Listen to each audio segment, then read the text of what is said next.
Hey guys, it's JayTheVapingGuy here. Sorry I haven't been around for the last little while. Last week I was in an incredible amount of pain. My back was acting up. And I was hoping today to start off with a juice review because I have got Amsterdam e-liquid juice. I got a whole series of 5 of those to do.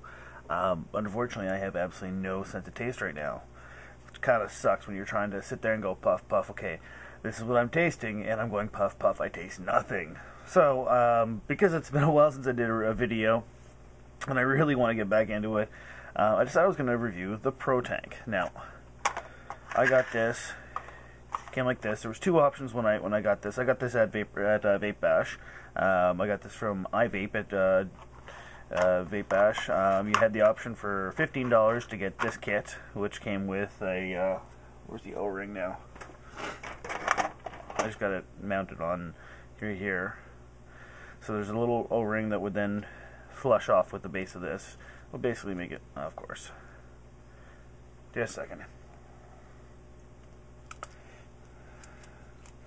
Which is basically essentially designed for the Ego, so you can do it this way, mount it off, and it gives it a bit of a more of a flush feel, which works pretty good. It came with a second atomizer head. Now you will notice that atomizer head is filthy because I've already used it. This one here I used for a month, and just a couple of days ago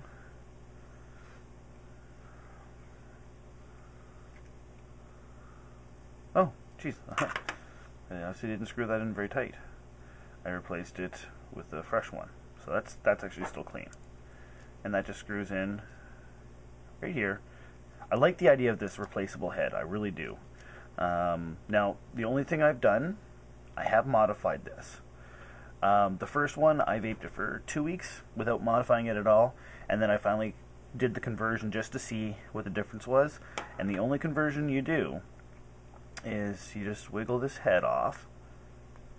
Easier to do when it's actually on here. So let me just put that on. And yeah, my fingers are now all covered with D-juice. Alright, so wiggle this head off very carefully, and there's a 2 1mm wicks on top of there normally. What I've gone and done, and I've taken one of the wicks out, and it just leaves it with a little extra space to figure around in there. And you just wiggle this back on. These are rebuildable, which is really cool, which we'll get to that in a second. So you screw that on, finger tight, put it down the hole. That's what she said. Tighten her up. And of course, because the way I did it, through the camera, my fingers are all covered. Just give me a second to wipe this all off. So I have used this pretty regularly over the last, coming on a month now. And flawless performance. It's amazing. Right now I'm using this at 4.8 because this is a 2.5 ohm atomizer there. Basically, I'm vaping it at just under 10 watts. I think it's 9.8 watts.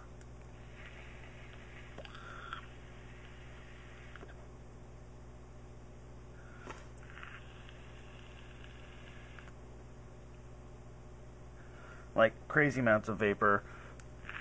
Really kicks off. You can hear that really, really well. That's a glass tank. I say that so shocked because I was shocked.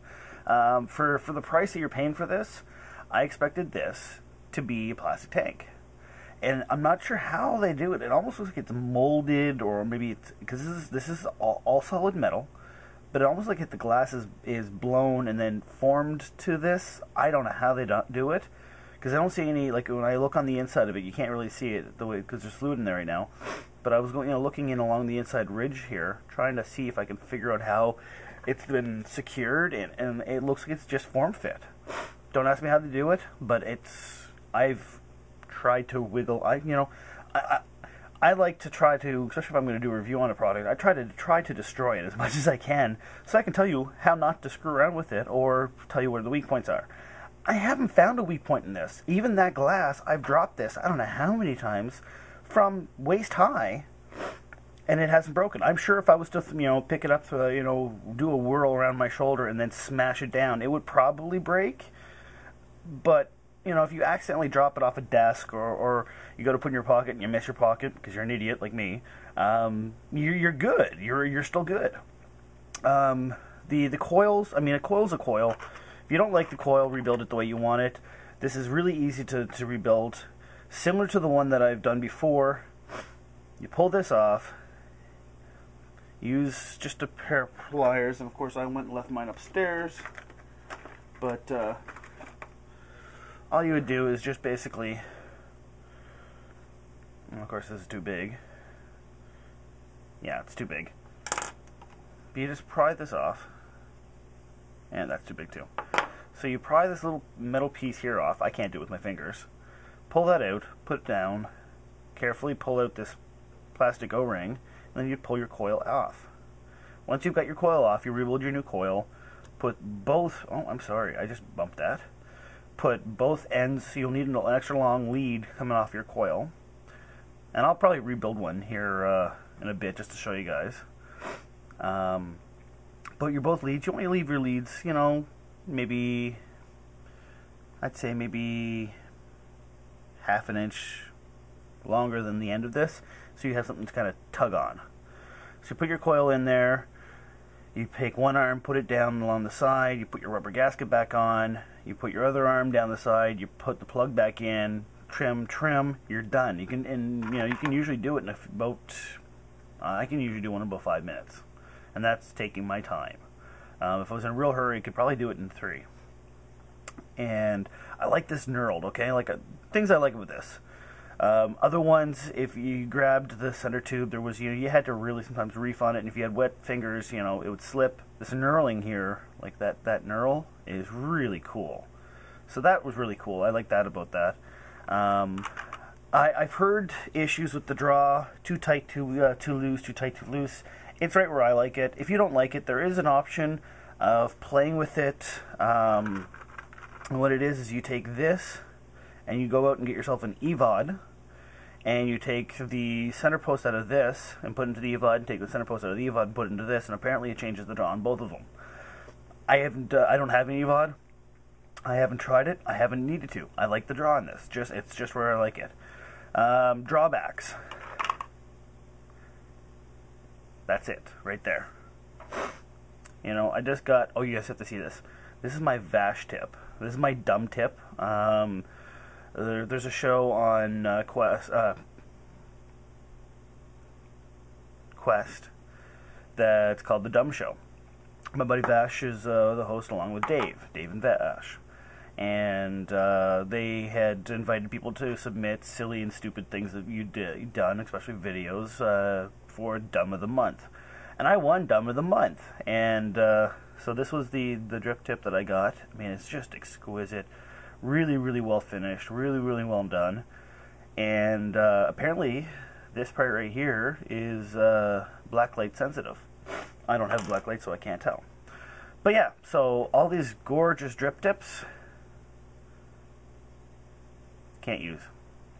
So that's a drawback. It'd be nice if maybe they made it so that you could put your own drip tip in there. It's sleek and it's nice the way it is. Like, there's nothing to complain about this in reality. It's easy enough to hold on to this. You've got a little knurling here so you can kind of twist it to open it up. I have not found any leaking issues with this whatsoever, even with taking the extra 1mm wick out of there, because there's a 2mm and two 1mm. Taking the extra 1mm wick out of there still has not caused any leaking or gurgling, even when it comes right down to the very, very bottom. As you can sort of see, the way this is angled down, there's very little fluid left in here, and still no leaking. And usually with a tank, if you're using the T3 or something else, and I'm just trying to see if I have my T3 on me, which of course I don't, it's upstairs. Oh wait, here it is.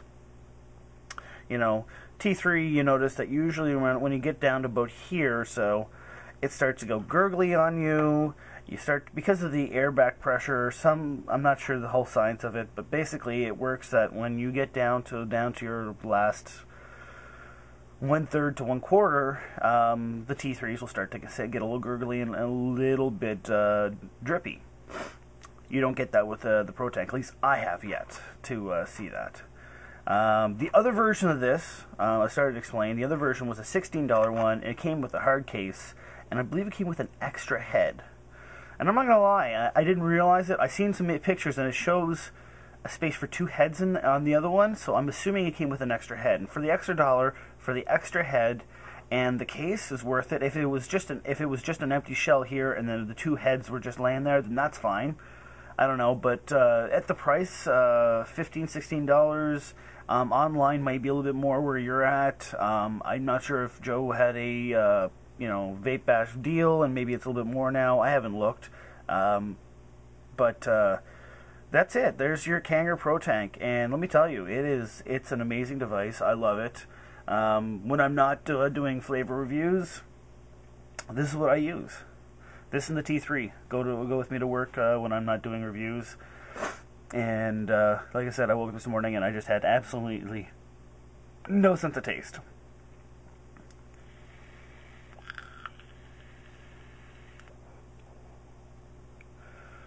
And I don't know if you can see that on the camera as well as I can, but I mean, I can just cloud this up.